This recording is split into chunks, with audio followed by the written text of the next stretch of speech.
السلام علیکم ورحمۃ اللہ۔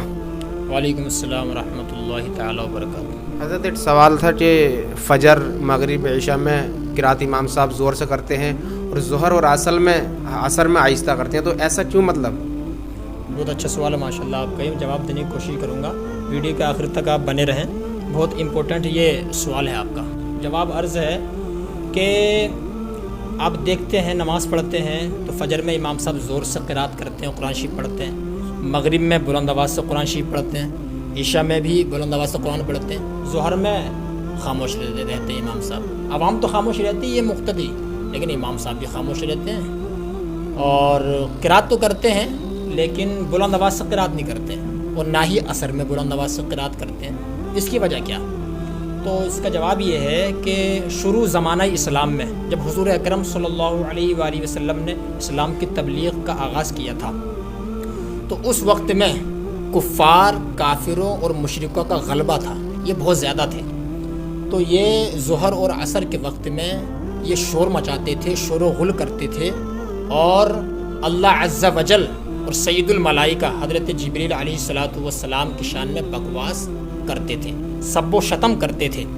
تو اللہ تبارک و تعالی نے قرآن عظیم میں آیت نازل فرمائی، وَلَا تَجْهَرْ بِصَلَاتِكَ وَلَا تُخَافِتْ بِهَا وَابْتَغِ فِيمَا بَيْنَ ذَلِكَ سَبِيلًا۔ اے حبیب، تم اتنی بلند آواز سے بھی قرآن شریف مت پڑھو کہ آواز باہر چلی جائے، نہ اتنی آہستہ قرات کرو کہ تمہارے کانوں تک بھی آواز نہ آئے۔ اللہ تبارک و تعالیٰ نے منع فرما دیا۔ تو ظہر اور عصر میں یہ لوگ جو ہیں شور و غل کرتے تھے، بکواس کرتے تھے، کفار اور مشرکین، اس وجہ سے قرات آہستہ کا حکم دیا گیا۔ اب مغرب میں یہ لوگ کیا کرتے تھے؟ کفار و مشرکین مغرب میں یہ لوگ کھانے میں مشغول ہو جاتے تھے، عشاء میں جو ہے یہ لوگ سو جاتے تھے، اور فجر میں جو ہے یہ لوگ جاگتے نہ تھے، فجر میں یہ لوگ اٹھتے نہیں تھے۔ اس وجہ سے قرات آہستہ کرنے کا حکم ظہر اور عصر میں دیا گیا۔ اب یہاں پر روک کے یہ مسئلہ تو پورا ہو گیا۔ اب ایک بات اور کہنا چاہتا ہوں، عشاء اور فجر کی نماز جو لوگوں پہ بھاری پڑتی ہے، چونکہ ان دو نمازوں میں ثواب زیادہ ہے، اس لیے یہ دو نمازیں بھاری پڑتی ہیں لوگوں پہ، عشاء کی نماز نہیں پڑھ پاتے ہیں لوگ اور فجر کی نماز لوگ نہیں پڑھ پاتے ہیں، تو یہ منافقانہ صفت پائی جاتی ہے لوگوں کے اندر، منافقانہ صفت پائی جاتی ہے۔ تو عشاء اور فجر کی نماز میں زیادہ ثواب ہے، تو وہ انشاءاللہ پڑھنا چاہیے، وہ بھی اور نمازوں کی طرح فرض ہے، اس لیے یہ ضروری ہے ہمارے لیے۔ اور ظہر اور عصر میں قرات نہ کرنے کا میں نے آپ کو مقصد بتا دیا۔ تو حضرت ایک سوال تھا کہ عام طور سے دیکھا جاتا ہے کہ لوگ غسل خانوں میں واش بیسن میں کھڑے ہو کر وضو کرتے ہیں، تو کیا ایسا وضو کرنا صحیح ہے؟ ماشاءاللہ بہت اچھا سوال ہے آپ کا۔ جواب عرض ہے کہ واش بیسن میں غسل خانوں میں عام طور سے لوگ کھڑے ہو کر وضو بناتے ہیں، یہ خلاف سنت اور مکروہ ہے، یعنی سنت کا ثواب ان کو نہیں ملے گا۔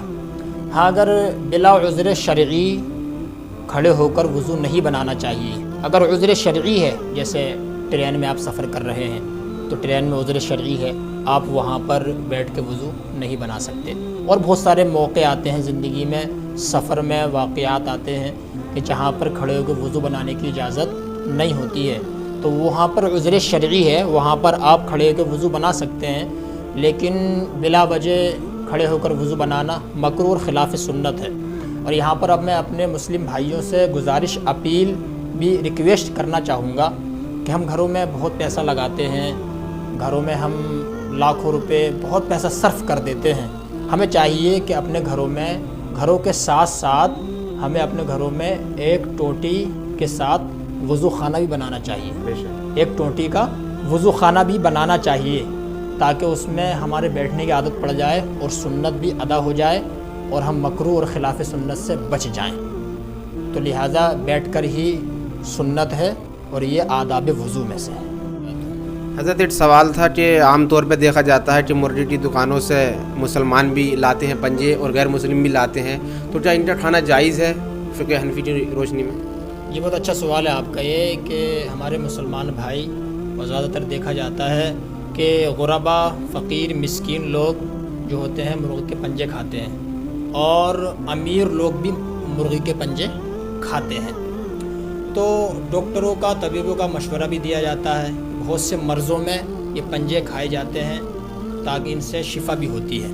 تو میں آپ کو اصول بتانا چاہتا ہوں کہ جو چیز اسلام میں حلال ہے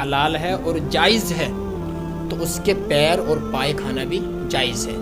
جیسے کہ بھینس ہے تو وہ حلال ہے اسلام میں، اس کے پائے اس کے پیر بھی کھانا ہمارے لیے جائز و حلال ہوتے ہیں. ایسے ہی مرغ ہمارے لیے حلال ہے، جائز ہے، تو اس کے پنجے بھی کھانا جائز ہیں اور حلال ہیں، اس میں کوئی قباحت نہیں ہے.